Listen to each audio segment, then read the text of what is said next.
એ ચૈતર વસાવા ડેડિયાપાડાના આમ આદમી પાર્ટીના ધારાસભ્ય જેઓ પોતાના આકરા વલણ માટે તેવર માટે વારંવાર ક્યારેક વિવાદમાં આવતા રહે છે, ક્યારેક ચર્ચાના ચકડોળે ચડતા રહે છે, પરંતુ આ વખતે વારંવાર રાજકીય નેતાઓ સાથે અધિકારીઓ સાથે બાદ ભીડતા રહે છે અને આ વખતે કેવડિયા ડીવાયએસપી સાથેની બબાલનો વિડીયો સામે આવ્યો છે, જેમાં બંને એકબીજા સાથે હુંસાતુસી કરી રહ્યા છે।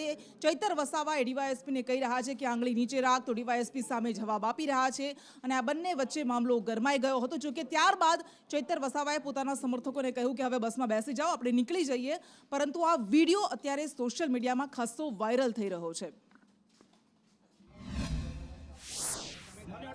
કાયદાની ભાષામાં તમારે જે કરવાનું એ કરી નાખો। ખબર પડી જોઈએ કે આપણા ટોળાવાળી હા બસ મારી ગાડી રોક ભાઈ ના ના ના વાત નહીં કરવાની। તમે અટકાવેલા છે, અમે હા તો અટકાવેલા છે તો જીવાજીબી કરીએ છીએ। તમને કોણે કીધું? હું ધારાસભ્ય છું, મને અટકાવવાનું તમારા પર લેખિતમાં હોય તો બતાવો। ના ના તમારું મોટું છું, તમને કોઈ અટકાવી તમે જાઓ। એ શર્મા સભ્યતાથી વાત કરો। તમે અહીંયા અમારી ગાડી અટકાવી છે એટલે અમે બેઠા। આવી નીકળો, આંગળી નીચે મૂકો। આંગળી નહીં, ના ના આંગળી નહીં, રિસ્પેક્ટ થી વાત કરો। હાથ નીચે ભાઈ, ઓ ભાઈ હાથ નીચે, હાથ નીચે, ધીરે અવાજ ધીરે।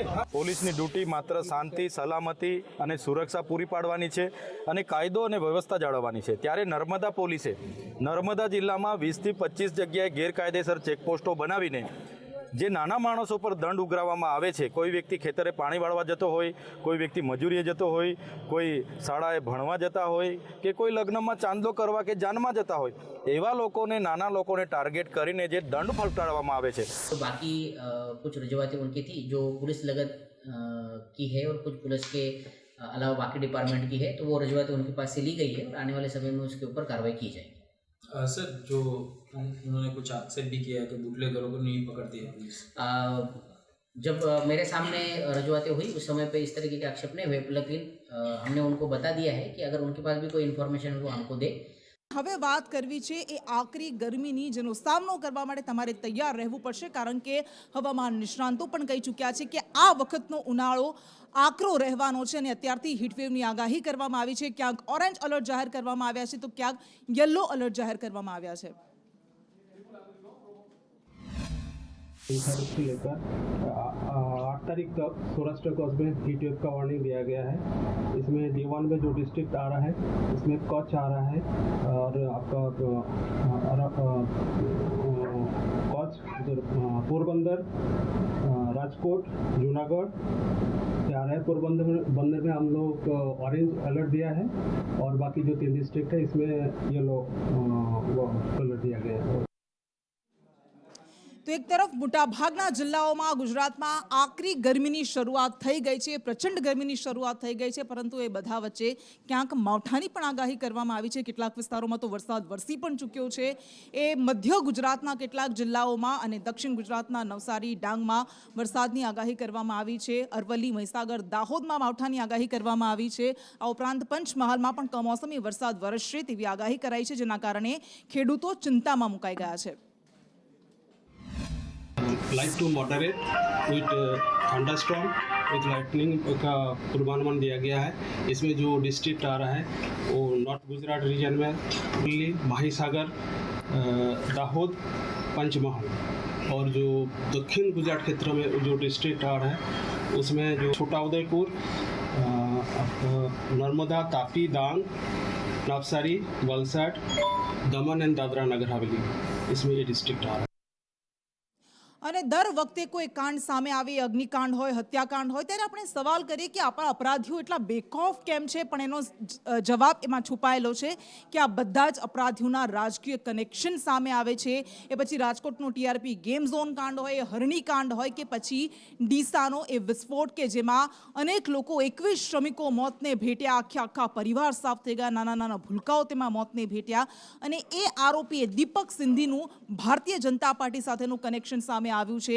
દીપક ભારતીય જનતા પાર્ટીનો હાલ પ્રાથમિક સભ્ય છે, પરંતુ પહેલા તે ભારતીય જનતા પાર્ટીનો યુવા મોરચાનો મંત્રી રહી ચૂક્યો છે અને એ જ કારણ છે આ ફોટો જે અમે આપણે બતાવી રહ્યા છે, આ પોસ્ટર જે બતાવી રહ્યા છે એ ઘણું બધું કહી જાય છે. આ એવા અપરાધીઓ છે કે જેમના પોલિટિકલ કનેક્શન સામે આવે છે અને પોલિટિકલ કનેક્શનના આધારે જ તેઓ અપરાધ બેખૌફ થઈને અંજામ આપતા રહે છે. મનીષ આપણી સાથે જોડાયેલા છે. મનીષ, આપણે જોયું હતું કે જ્યારે રાજકોટનો TRP ગેમ ઝોન કાંડ સામે આવ્યો હતો અને એ બાદમાં જે તસવીરો સામે આવતી હતી એમાં પણ અપરાધીઓના, આરોપીઓના, નેતાઓ સાથેના ફોટો, અધિકારીઓ સાથેના ફોટો, અધિકારીઓ ઉદ્ઘાટન કરવા જતા હોય અને હવે આ એક વધુ અપરાધી, કારણ કે એના આ બધી જવાબદારી હવે તો તપાસ થશે, નાટકો થશે, પરંતુ એ ચોખ્ખું થઈ ગયું છે અને એ સ્પષ્ટ થઈ ગયું છે કે એનું પણ ભાજપ સાથે કનેક્શન.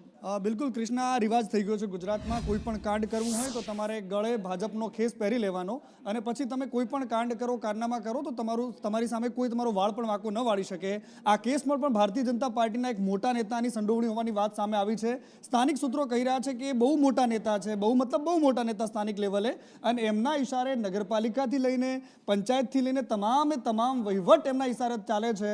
અને એમનું નામ ના આપવાની શરતે એક વ્યક્તિ એવું પણ કહ્યું કે એમના ઇશારે ભારતીય જનતા પાર્ટી જે નિર્ણય લેવાના હોય દિશામાં લે છે અને એટલા જ માટે છેલ્લા 2-3 દિવસથી નેતા જાહેર જીવનમાં ક્યાંય દેખાતા પણ નથી.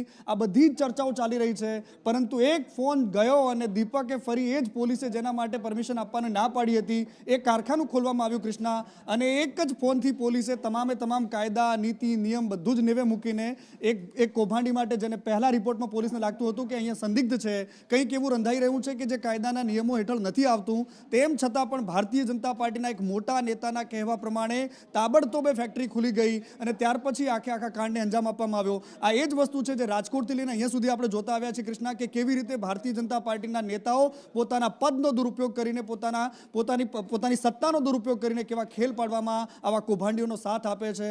ખબર નહીં એમાં કેટલી ભાગબટાઈ થઈ હશે, પરંતુ જે પણ થયું હોય, પરંતુ આ નિર્દોષ લોકોની લાશ પર થયું છે કૃષ્ણા, એને બોલવું જોઈએ. આ દીપક સિંધી ભારતીય જનતા પાર્ટી સાથે જોડાયેલો નથી. ભારતીય જનતા પાર્ટીનો સક્રિય સભ્ય પણ નથી કે કોઈ જવાબદાર હોદ્દેદાર પણ નથી. ગુનેગાર કોઈ પણ હોય એના માટે સખતમાં સખત કાર્યવાહી થાય ભારતીય જનતા પાર્ટી માને છે. અને સરકાર તરફથી કહેવાયું છે કે આ હત્યાકાંડમાં જે પણ જવાબદાર હશે તેની સામે કડકમાં કડક કાર્યવાહી કરવામાં આવશે. 5 સભ્યોની SITની ટીમ પણ ગઠિત કરી દેવામાં આવી છે અને આ SITની ટીમે તપાસનો ધમધમાટ પણ શરૂ કરી દીધો છે. કિસ્સામાં 21 નિર્દોષ લોકોના મૃત્યુ બાદ રાજ્ય સરકાર દ્વારા ટીમની નિમણૂક કરવામાં આવી હતી. તેમાં ભાવિન પંડ્યા જે ટીમના ચીફ છે તે અત્યારે ઘટના સ્થળે પહોંચ્યા છે. તેમની સમિતિએ તેમજ તેમની ટીમ, જિલ્લાને વહીવટી તંત્ર પણ અત્યારે ઘટના સ્થળે પહોંચ્યું છે અને ઝીણવટભરી તપાસ હાથ ધરવામાં આવી રહી છે. આ બનાવ કઈ રીતના બન્યો તેનાથી માંડી અને આમાં કોણ દોષિત છે તેની તમામ તપાસ હાલ સીટ દ્વારા કરવામાં આવી રહી છે. હાલ બંધ બારણે સીટની તપાસ ચાલુ રહી છે. આ જે દરવાજો છે ત્યાં બંધ કરી દેવામાં આવ્યો છે, પોલીસ તૈનાત કરી દેવામાં આવી છે ને અંદર આ સીટની ટીમ અત્યારે તપાસ કરી રહી છે. તમામ બાબતોની આ ટીમ દ્વારા તપાસ કરવામાં આવશે અને ત્યારબાદ કોણ દોષિત છે તેની સામે કાર્યવાહી કરવામાં આવશે. હાલ આ ટીમ ઘટના સ્થળે પહોંચી છે. જે ડુવા પાસેની જે ફેક્ટરી હતી ત્યાં હાલ આ ટીમ ઘટના સ્થળે પહોંચી ચૂકી છે. ભરત સુંદેસા, સંદેશ ન્યૂઝ, ડીસા. અને આ કોઈ દુર્ઘટના નથી, પરંતુ હત્યાકાંડ છે. જ્યારે આ હત્યાકાંડ થયો, જ્યારે આ દુર્ઘટના બની, ત્યારે જ્ઞાનીબેન ઠાકોર, બનાસકાંઠાના સાંસદે આવું કહ્યું હતું અને તેમણે કહ્યું હતું કે ભારતીય જનતા પાર્ટીના ભ્રષ્ટાચારને કારણે નિર્દોષો પોતાના જીવ ગુમાવી રહ્યા છે અને આજે આ મુદ્દો સંસદમાં પણ ઉઠાવવામાં આવ્યો હતો. એટલું જ નહીં, તેમણે એમ પણ કહ્યું કે મૃતકના પરિજનોને 4 લાખ નહીં પરંતુ 5 લાખનું વળતર આપવામાં આવે. महोदय, मेरे संसदीय क्षेत्र बनासकांठा डिसा तहसील के एक पटाखे के गोडाउन में आग लगने से 20 से अधिक निर्दोष श्रमिकों की मौत हो गई तथा 7 की हालत गंभीर बनी हुई है. महोदय, 20 में से 19 श्रमिक मध्य प्रदेश से गुजरात में रोजगार के लिए आए थे और अपनी जान गंवा बैठे. मैं इस घटना में मृतक व्यक्तियों की आत्मा की शांति के लिए ईश्वर से प्रार्थना करती हूँ तथा इनके परिवारजनों के प्रति अपनी संवेदना व्यक्त करती हूँ. गंभीर रूप में घायल श्रमिकों को जल्द से जल्द स्वस्थ होने हेतु ईश्वर से प्रार्थना करती हूँ और केंद्र एवं राज्य सरकार से मांग करती हूँ कि मृतकों के परिवार के लिए 5-5 लाख रुपए। मैडम 1 मिनट, आपका स्टेट का है? नहीं, मात्र 1 मिनट कंक्लूड करिए। कर दे दी। मृतकों को परिवारजनों को 5-5 लाख रुपया सहायता राशि प्रदान किया जाए। અને જે પાકનું ખેડૂત પોતાના સંતાનની જેમ જતન કરતો હોય, પોતાના પરસેવે એને સિંચતો હોય અને એ પાક પોતાની નજર સમક્ષ જ ખાક થઈ જાય, ત્યારે ખેડૂત પર શું વીતતું હશે એ સમજી શકાય. કારણ કે જામનગરમાં બીજા એક ગામમાં એવી જ ઘટના બની કે જ્યાં PGVCLની બેદરકારીને કારણે એક ખેડૂતનો 10 વીઘામાં વાવેલો ઘઉંનો પાક એ બળી ગયો, એક ખાક થઈ ગયો છે. વધુ વિગત સાથે રાજુભાઈ રામોલી આપણી સાથે જોડાઈ ગયા છે.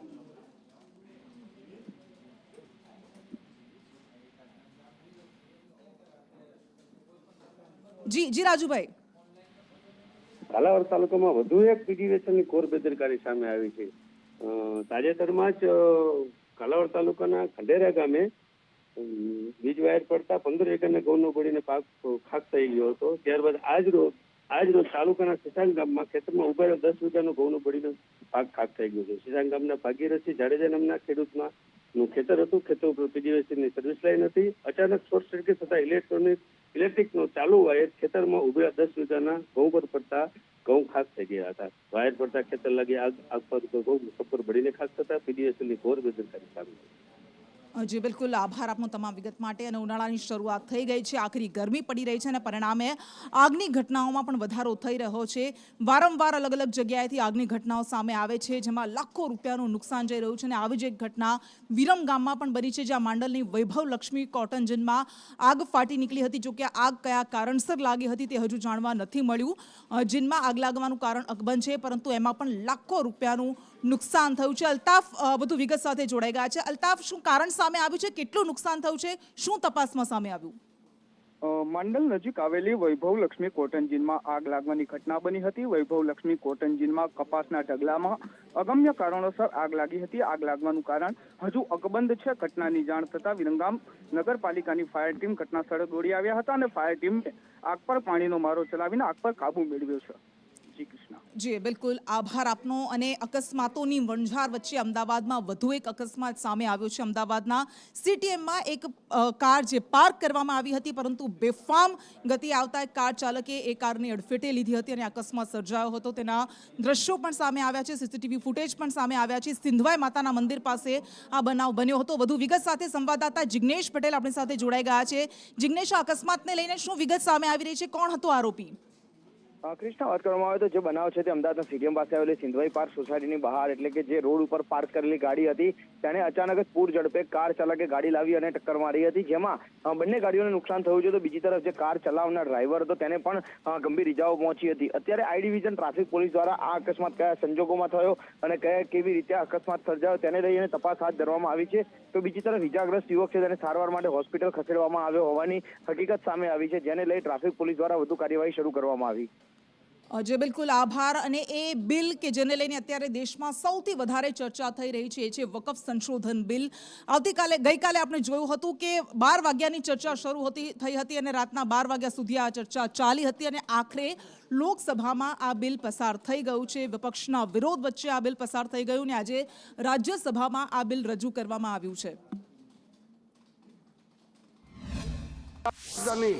दिल्ली के अंदर में सबसे प्राइम प्रॉपर्टी 123 प्राइम प्रॉपर्टी को डी नोटिफाई करके दिल्ली वक्फ बोर्ड को सौंप दिया है.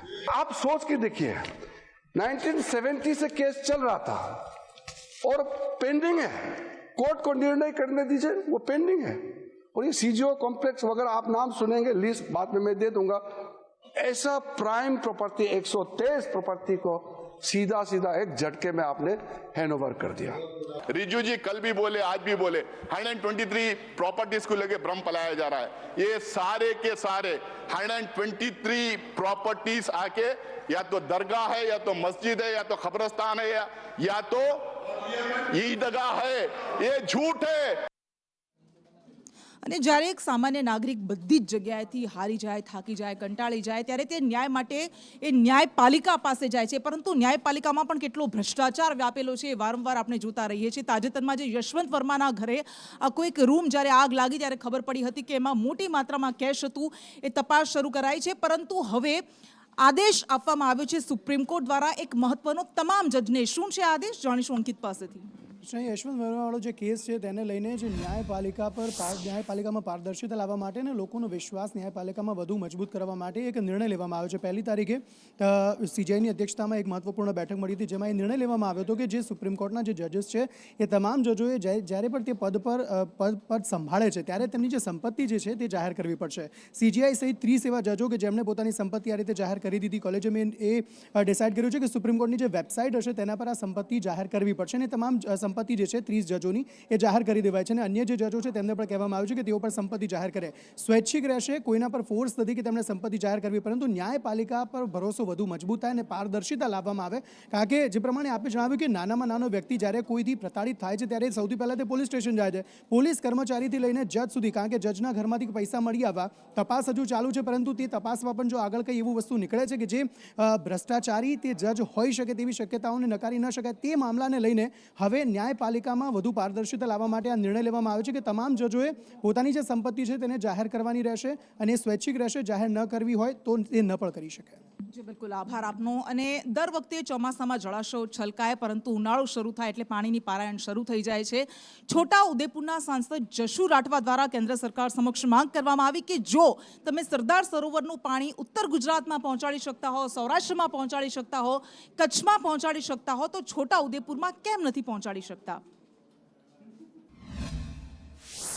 सरकार और भारत सरकार पीने और कृषि के लिए पानी की व्यवस्था करने की दिशा में कुछ महत्वपूर्ण कदम उठाए हैं, लेकिन मैं आपके माध्यम से यह निवेदन करना चाहता हूं कि शेष क्षेत्रों में भी पानी की व्यवस्था और सुनिश्चित करने के लिए केंद्र सरकार की मदद उपलब्ध कराई जाए.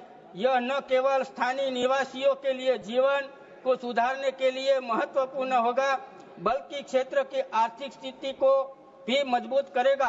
मैं आपके माध्यम से ध्यान आकर्षित करना चाहता हूं कि मां नर्मदा का सरदार सरोवर बांध के माध्यम से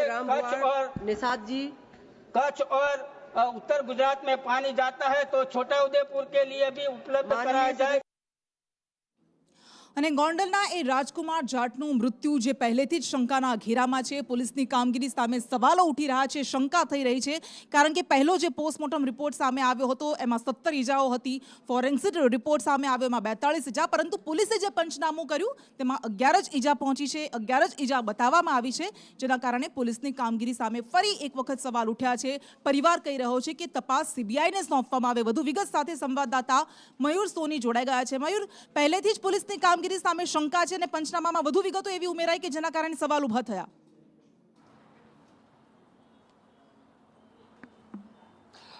બિલકુલ કૃષ્ણા, રાજકુમાર જાટનું ગુમ થવું, ત્યારબાદ રહસ્યમય રીતે તેનું મોત થવાની ઘટના સામે આવી અને ત્યારબાદ પોલીસની થયેલી કે આખા મોતને અકસ્માતનો મામલો ગણાવી દેવાયો.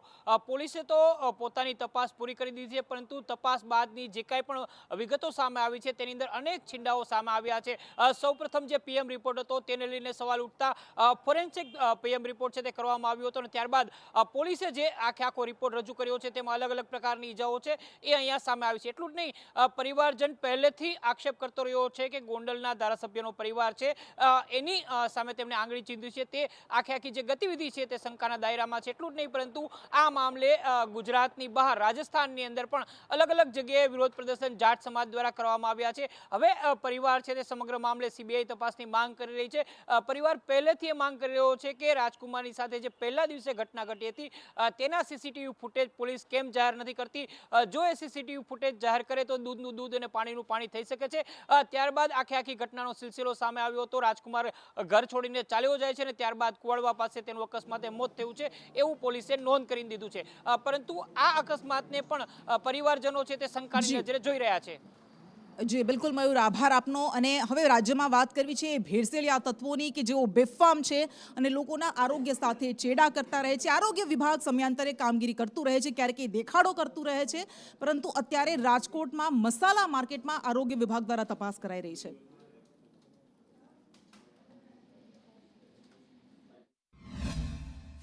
ઉનાળો શરૂ થતાં જ બારે માસના મસાલા ભરવા માટે ગૃહિણીઓ જે છે તે મસાલા માર્કેટમાંથી ખરીદી કરતી હોય છે. આપ જે પ્રકારે દ્રશ્યો જોઈ રહ્યા છો કે અહીંયા જે ગૃહિણી જે છે તે મોટા ભાગે અહીંથી ખરીદી કરવા આવતા હોય છે. બારે માસના મસાલા જે છે તે અહીંથી ભરાતા હોય છે અને આરોગ્ય વિભાગ દ્વારા સમયાંતરે અહીંયા તપાસ જે છે તે હાથ ધરવામાં આવતી હોય છે. બેન, શું કહેશો, તમે મસાલા અહીંથી જ લો છો દર વર્ષે? હા.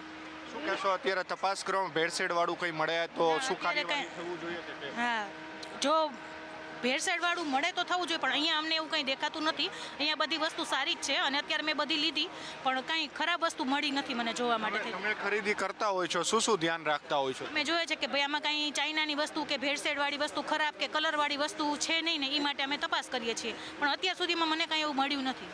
અમે અહીંયા 18 વર્ષથી ખરીદી કરી છે પણ બધા મસાલા બહુ સારા આવે છે અને એવા ડુપ્લિકેટ કાંઈ છે નહીં. નહીંતર ચાઇનાના આવે છે પણ અહીંયા એવું રાજકોટમાં આપણે કાંઈ નથી. એમ કલર ભેળસેળવાળી વસ્તુઓ ને એવી ઘણી જગ્યાએ ચટણીમાં મળતી હોય છે. તમે શું ધ્યાન રાખો છો ખરીદી કરતી વખતે? અમે ખરીદી કરી ત્યારે ચાવી અને જોઈએ છીએ મોઢામાં નાખીને કે કેવું લાગે છે. એમ પ્લાસ્ટિકનું હોય તો તરત ખબર પડી જાય પણ ના, બધા ઓરિજિનલ હોય છે. બધા કલરવાળી કે કોઈ ભેળસેળવાળી વસ્તુઓ જો વેચાતી હોય તો તાત્કાલિક એ લોકો આરોગ્ય વિભાગને જાણ કરે છે. અને હાલ આરોગ્ય વિભાગ દ્વારા ઉનાળાની સિઝન શરૂ થતાં જે મસાલા માર્કેટ છે ત્યાં તપાસ હાથ ધરવામાં આવી રહી છે.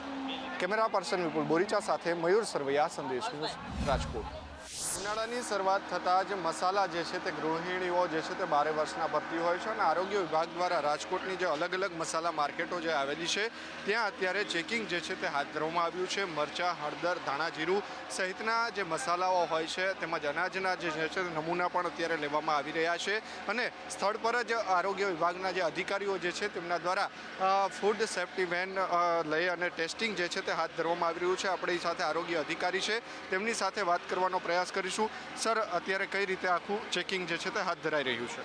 જેમ ઉનાળાની શરૂઆત થતી હોય છે તેમજ જે છે સિઝનના મસાલાની સિઝન પણ શરૂ થઈ જતી હોય છે તો ત્યારે રાજકોટની અંદર જે છે બધા જ એરિયાની અંદર નાની મોટી ઘણી બધી મસાલા માર્કેટો જે છે આપણને જોવા મળતી હોય છે. તો ખાસ તેને અનુલક્ષીને નાનામા રોડ ઉપર જે શ્રીરામ મસાલા માર્કેટ આવેલ છે તો તેની અંદર જે છે એ અહીંયા અમારી ફૂડ અને આરોગ્ય વિભાગની ટીમ અને ફૂડ સેફ્ટી વાનની ટીમ દ્વારા જે છે હાલ સઘન ચકાસણી હાથ ધરવામાં આવી રહી છે. તો આ જે છે ચકાસણીને અનુલક્ષીને અહીંયા જે 30 જેવા અંદાજે અનાજ, કઠોળ, મસાલા અને મરચાંના જે સ્ટોલ આવેલા છે તેની અંદર ચકાસણી કરવામાં આવી રહી છે અને તેની અંદર કલરની ભેળસેળ છે કે નહીં તે અમારી ફૂડ સેફ્ટી વાનની ટીમ દ્વારા જે છે હાલ અહીંયા પ્રાથમિક દ્રષ્ટિએ જ બધી ચકાસણી કરવામાં આવી રહી છે. જેવી રીતે આપ કહી રહ્યા છો કે મરચાંની અંદર ભેળસેળ થતી હોય છે, મરચાંની અંદર જે છે સોલ્યુબલ ડાય અથવા તો જે છે બીજા કલરની ભેળસેળ થતી હોય છે તો ખાસ તે છે આપણે જે છે એ તેના બધાના સેમ્પલ લઈ અને જે છે આપણે લેબોરેટરી માટે પૃથ્થકરણ અર્થે મોકલી આપવામાં આવશે. આરોગ્ય વિભાગના અલગ અલગ ટીમ જે છે તેમના દ્વારા રાજકોટની અંદર જેટલી પણ મસાલા માર્કેટો આવેલી છે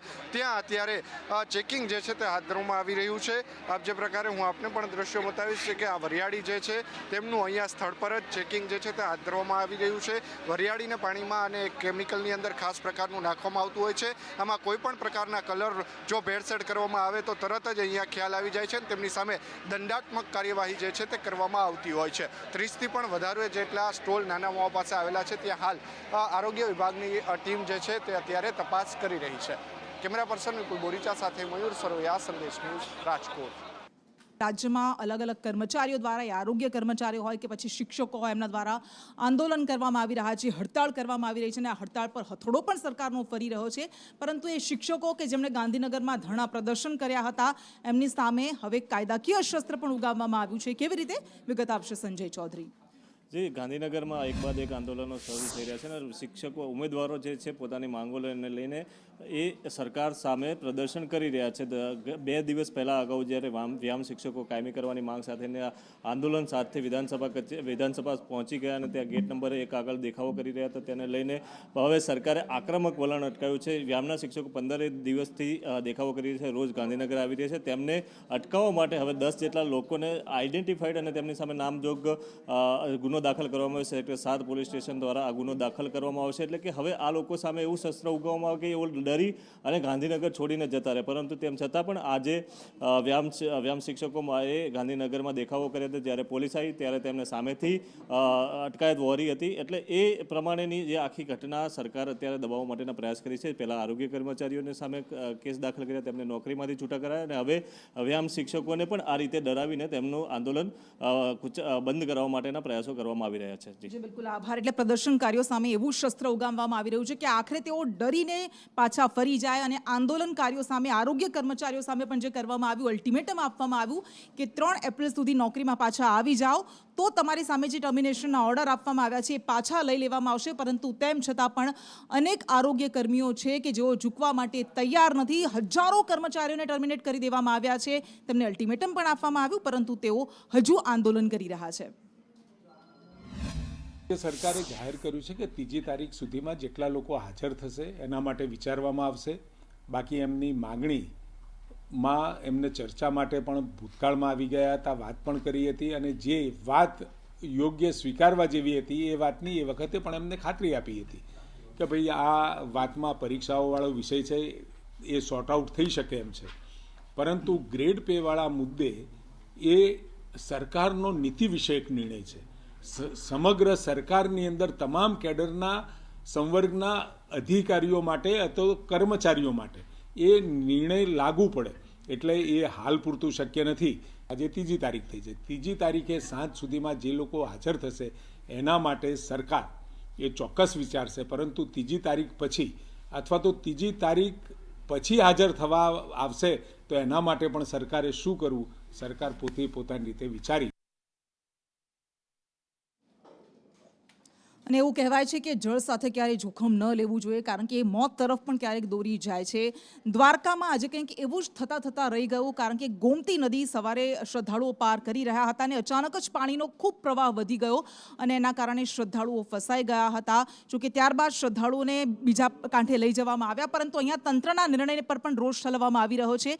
જે સુદામા સેતુ એ સામાન્ય શ્રદ્ધાળુઓ માટે હતો, એ VIP માટે જ કેમ ખુલ્લો મૂકવામાં આવે છે, એવા પણ સવાલ ઉઠી રહ્યા છે. વધુ વિગત આપશે અનિલ. જી કૃષ્ણા, ચોક્કસથી જણાવીશ કે આજે વહેલી સવારે 8 વાગ્યા જ્યારે સમય થયો હતો ત્યારે યાત્રિકો જે રાજકોટથી આવેલા હતા એ ભગવાન દ્વારકાધીશના દર્શન કરીને જે ગોમતી સ્નાન કરે છે, તો આજે ગોમતી નદીમાં જે પાણી ઓછા હતા ને એમને સામે કિનારે પણ પંચનંદ તીર્થ છે ત્યાં દર્શન કરવા હતા, અને ત્યાં દરિયા કિનારે પણ જે એક આનંદની પળો ગુજારવા માટે ગયા હતા. તો હાલમાં સુદામા સેતુ છે તે સુદામા સેતુ VVIPઓ માટે જ્યારે જરૂર હોય છે ત્યારે ખોલવામાં આવે છે, પણ આવા શ્રદ્ધાળુઓ છે તેમને માટે જવા માટેનો હાલ ઘણા સમય ત્યાં બંધ હોય છે. તો ખાસ કરીને જે યાત્રિકો હાલની તકમાં પણ જે ગોમતીમાં પાણી ઓછા હોય છે ત્યારે પાણીની અંદરથી પસાર થાય છે, અને રિટર્નમાં પાણી જ્યારે ચડતા હોય છે તો એમને ખ્યાલ નથી હોતો કે આ ભરતી અને ઓરતી આ દરિયામાંથી પાણી આવતું હોય છે. તો યાત્રિકો જ્યારે ખ્યાલ નથી હોતો અને સામે કિનારે જતા હોય છે અને આવામાં પછી ફસાઈ જાય છે, ત્યારે ક્યાંક ને ક્યાંક આજે તો જે દ્વારકાના SDM છે તેમને ધ્યાને આવતા જ આ પ્રશ્નને તાત્કાલિક સોલ્વ કરીને સુદામા સેતુથી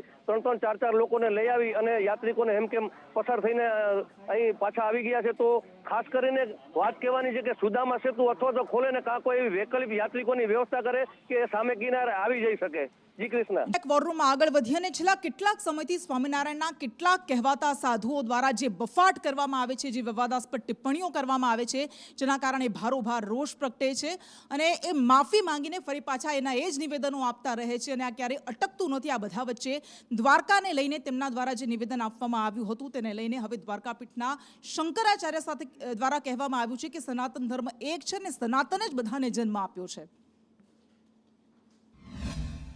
सनातन ही हमेशा रहने वाला है, क्योंकि उसको किसी ने जन्म नहीं दिया है, उसने सबको जन्म दिया है, उसने सबको जन्म दिया है, इसलिए वो सनातन है. जो लोग सनातन धर्म की बात करके सनातन धर्म में छेद करते हैं, जो सनातन धर्मी अपने आप को कह करके सनातन धर्म का पालन नहीं करते हैं, वो सनातन धर्मी कभी नहीं हो सकते.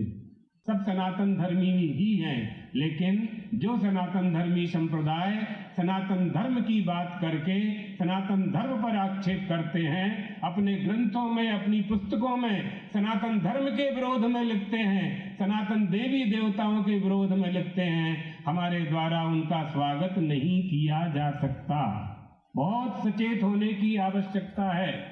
जहां सब नेता हो जाते हैं, जहां सब मुखिया हो जाते हैं, जहां सभी सरपंच हो जाते हैं, सभी मालिक हो जाते हैं, वो परिवार, वो समाज, वो गांव, वो देश नष्ट हो जाता है। इसलिए हमें अनुशासन में रह करके काम करना है, किसी न किसी के अनुशासन में काम करना है। અને આવા જ સ્વામિનારાયણના સાધુ પર પ્રહાર કરતા નિશાન સાધતા મોરારી બાપુએ આર્જેન્ટિનામાં એક કથામાં કહ્યું કે જે વ્યક્તિ સનાતનનું અપમાન કરે છે, નિંદા કરે છે, ક્યારેય સનાતની ન હોઈ શકે અને ન આવું નિંદા કરનારને સમર્થન આપનાર વ્યક્તિ સનાતની હોઈ શકે। सनातन धर्मावलंबियों को 5 देव की पूजा करनी चाहिए। पहले तो गणपति, जो विवेक के देवता है, विनय के देवता है। दूसरा सूर्य, भगवान सूर्य, उसकी पूजा करनी चाहिए। तीसरा भगवान विष्णु,